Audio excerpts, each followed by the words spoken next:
Welcome back to this one. In this, we are looking at how do we actually plot using Plotly, and after the plot is done, how do we turn a static chart into an animation. So we are going to first do a plot, filter the data based on user selected input, and display the visualization. That's the first part. And in the second part, we will actually remove the user enabled input and then do the visualization. And one function we'll be using is gapminder, and you have already done pip install plotly, so we would not be doing that. So plotly has something called an inbuilt data set called gapminder, so we would be using that here. And if you display that data, you're going to get this data set, and this data is nothing but country, continent, year, life expectancy, population, GDP per capita, and ISO alpha is basically some data that is uh, the country code, and there is some number associated with it. That's essentially this data set. And the plot we are intending to do here is we want to plot among all the countries we have, we want to do continent wise per capita.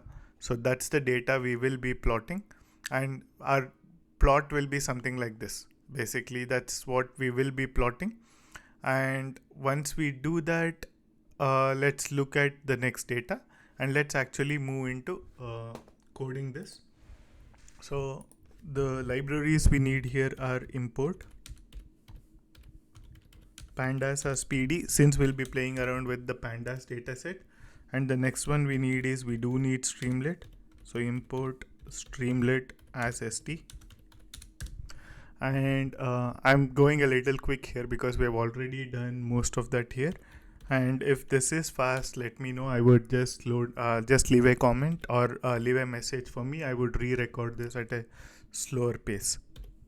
Plotly.express as px. And once we do this, the next thing is so we can just go here and we want to load this data, which is our gapminder data. So I am just doing this here. So we just want to load this data.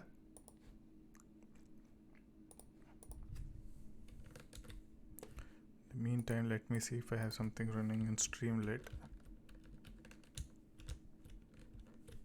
Okay. So after this, the next thing we need to do is let's actually try printing this data, or let's assign a header for this first. st.header input plotly data.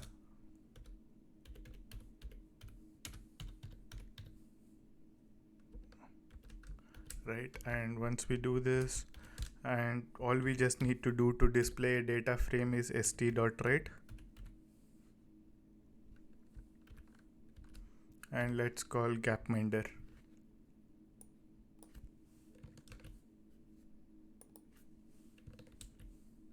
Right, so this will display our data.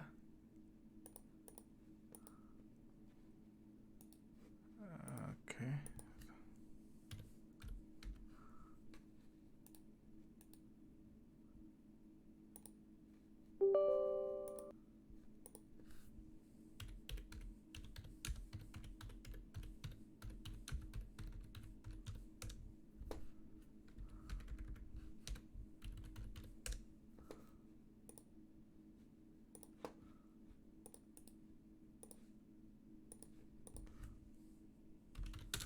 Okay, so let's actually look at what we just coded, and our name of the file. Let me save this file first, whatever we have done till now, and then let's do streamlit,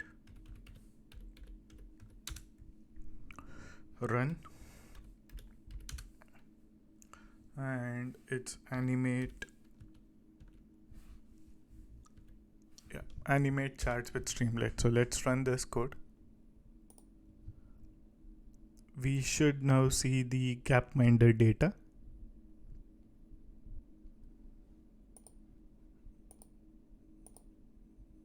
Cool. So we are now seeing the data here. Whatever we looked at the plotly, that's basically what we have here. That's our data set. And so basically we for user to select a drop down, what do we need?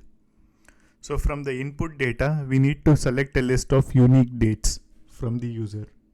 So what do we need to do? Fetch all unique dates here. So how do I do that? Let me say years equal to gapminder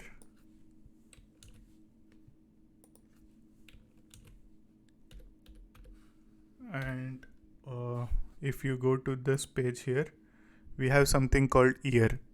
So we basically need year dot unique, because we want unique because some of these values could be a duplicate and we are converting it to list. And why are we doing this? We are going to know that here. And once we do this, the next thing we need is selection box, right? We basically need user to select this input. So let's say year select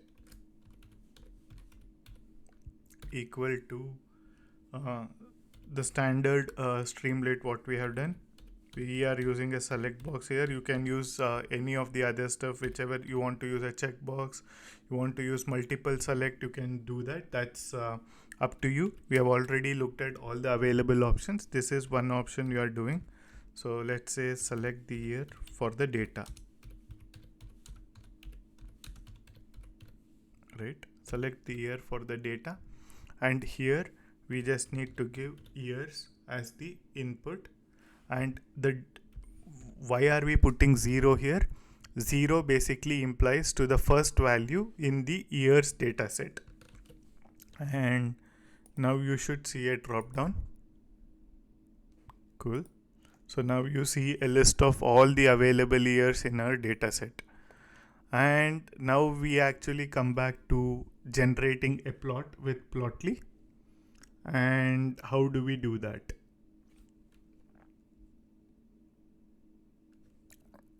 But before we do that, I think we just need a df. And in this df, we basically have to filter gapminder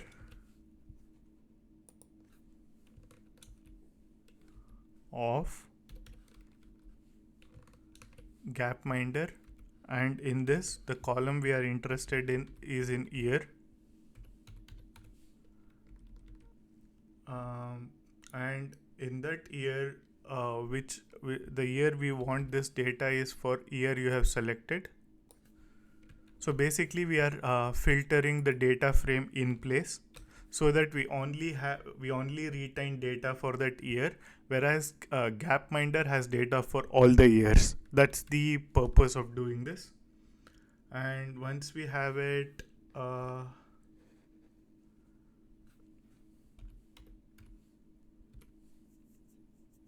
this is you can look at this one, basically a plotly chart. So the chart we are interested in is this plot basically.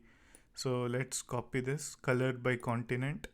So I would be attaching this link for you. So here, and for our data will be df here for this data. And I don't think we need fig.show here, because we are going to do something called st.write of figure here. So let's go to this one, our demo, and let's look at this. So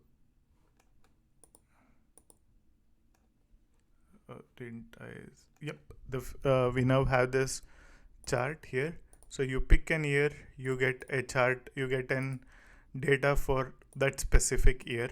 So if you want a better proportion, we could play around with some of this data sets here. So like x equal to y equal to and the continent we did. So let's say that you could add some of these columns here. So let's basically say we have something called hover continent. You can actually do this one here and see the change.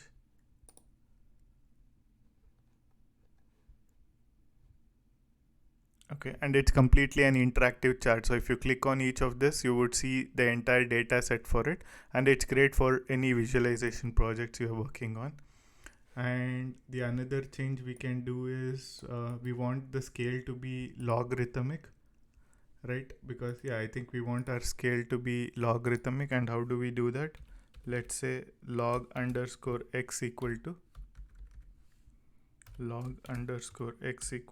true. So let's come back to this and do a refresh. Yep, we are now seeing a better chart, evenly distributed chart here.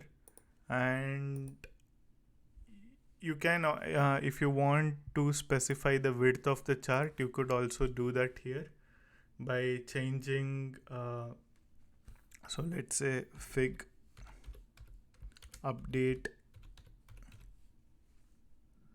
layout, and let's say width, right? So let me say width equal to 900.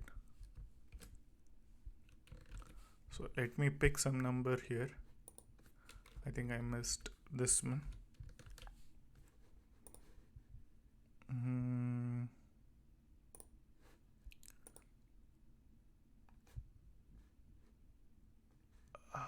Okay, it's not. Oh, it's not underscore, so it's dot. Okay. So it should now show the chart for us. Cool. So now you can actually pass any of this, and similarly there are other parameters you can play with this. So let's say there is something else called size max, and you can pass a value for a size max here, and you can basically normalize this chart. If you don't want like all the list of values, you can specify a range of values here, and that's it can be done using something called range x and range y here. So using range x and range y, this would be the change you would see. So this is our chart, and the other thing we need is we will actually not be using so let's copy this one here, copy the same one as above. Instead of df, we would not be acting based on the user input. So let's copy paste gapminder. Everything else is the same, and to actually see the magic in this, all you need is two additional parameters to your chart. One is animation frame. We want it based on year. And the another one is animation group, right? So let me actually copy paste this, animation underscore, and let's call it country. Animation group, we are gonna do it based on country. And after you do this, I think just change it to some other name than what was not, because we are going to overwrite that one when we actually write it. So let's call it something else, and go to this chart here and refresh. So now you basically see you don't have a user select, but you actually got an animation frame. And if you play this, you should have seen this chart in multiple LinkedIn and other social media where people actually say evolution of somebody's wealth or evolution of a country's progress. So you could have seen multiple charts like this. You can implement that here. And just to wrap it up, so to make it much more interactive, so let's say we want to for the first one we are writing before that, let's say we want to do this customize plot for this one for years that has been selected. So let's copy paste this. We have to typecast it to string. If we don't do that, then we would get a type error. So that's what we are doing for. And here, let's do the same here. And before we actually plot it, let's say, what do you want to call it? So let's say demo of an animated plot.